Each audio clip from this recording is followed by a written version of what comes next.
बिस्मिल्लाहिर्रहमानिर्रहीम बिस्मिल्लाहिर्रहमानिर्रहीम।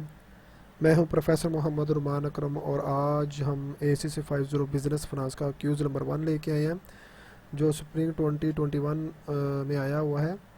आज उसको हम देखेंगे और क्यूज़ की तरफ जाने से पहले जिन्होंने मेरे अभी तक चैनल को विद रुमान को सब्सक्राइब नहीं किया वो जल्दी जल्दी से सब्सक्राइब कर लें ताकि मेरी लेटेस्ट वीडियो आप तक ईज़िली पहुँच सके। और जिन्होंने ऑनलाइन लेक्चर लेने हो सारे सब्जेक्ट के जितने भी आपके MGTAC से आपकी FIN और आपकी जो दूसरे सब्जेक्ट आ जाते हैं जैसे management cost counting advance counting financial counting counting 2 managerial counting cost counting financial management business finance investment portfolio, ठीक है, कॉर्पोरेट फाइनेंस, ये फाइनेंशियल मैनेजमेंट भी आ जाती है, ठीक है, मार्केटिंग के जितने भी सब्जेक्ट हैं वो है, मैनेजमेंट के जितने सब्जेक्ट हैं वो है, इंग्लिश के और ऐसी कंप्यूटर साइंस के जितने भी आपने ऑनलाइन अकेडमी पढ़नी हो तो वो हमसे रब्ता कर सकते हैं, या असाइनमेंट या पेपर सोल्व करवाना हो तो वो हमसे रब्ता कर सकते हैं। मेरा नंबर डिस्क्रिप्शन के ऊपर दिया हुआ है और वहाँ से मुझसे आप रब्ता कर सकते हैं व्हाट्सअप, ठीक है। तो आए चले आगे बढ़ते हैं क्यूज़ की तरफ।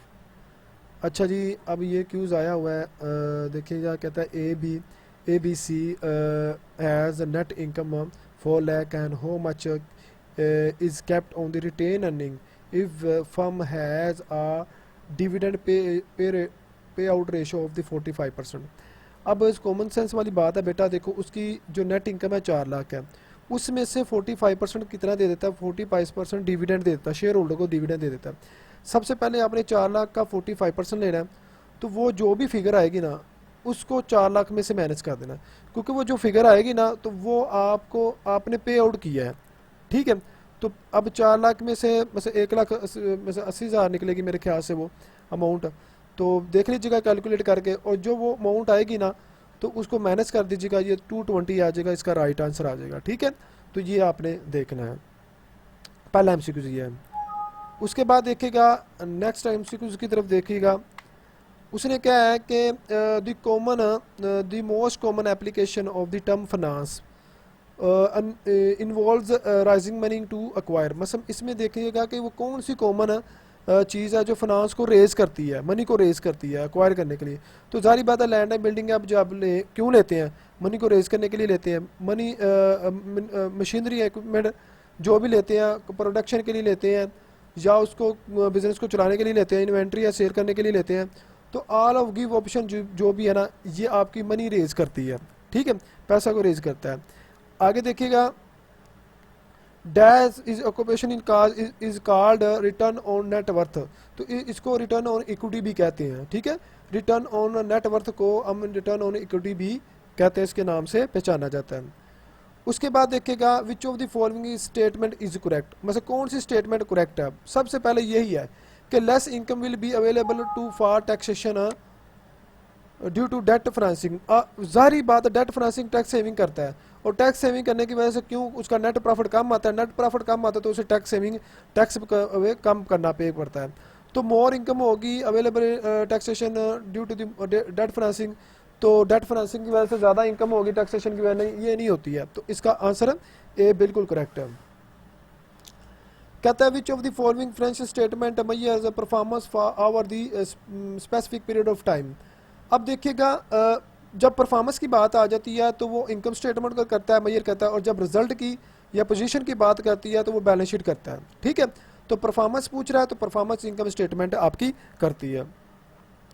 आगे देखिएगा the difference between the current asset and current liability is known as working capital. ये फार्मूला इसका, अगर current asset divide by current liability हो जाता तो वो आपका करंट रेशो होता, लेकिन इसमें क्या है current asset minus current liability पूछ रहा है तो इसमें वर्किंग कैपिटल का हिस्सा आएगा, ठीक है।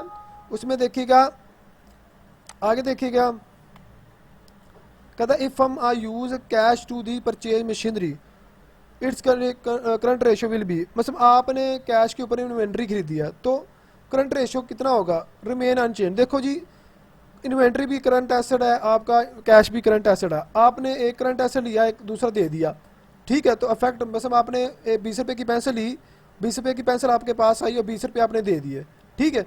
तो 20 को 20 से डिवाइड करोगे तो 0 आएगा ना, 1 आ जाए तो नो रिमेन अफेक्ट रहेगा, अनअफेक्टेड होगा, ठीक है। आगे देखिएगा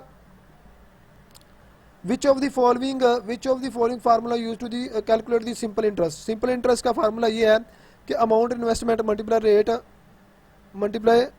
रेट, ये नहीं है, ये वाला sorry, amount investment multiply rate of the interest multiply time period, तो ये आपका आता है। ठीक है, अब देखिएगा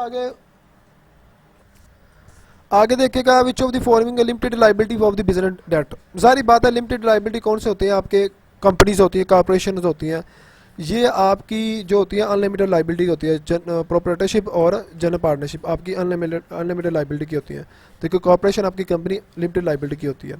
तो ये तो क्यूज, और आगे देख लेते हैं विच of the following ABC purchase of the inventory 10 lakh and current ratio 3:1, तो क्या होगा, डिक्रीज होगा। अब देखो इसने परचेज की था क्रेडिट के ऊपर, तो लाइबिलिटी भी बढ़ेगी और आपकी क्या बढ़ेगी, करंट रेशो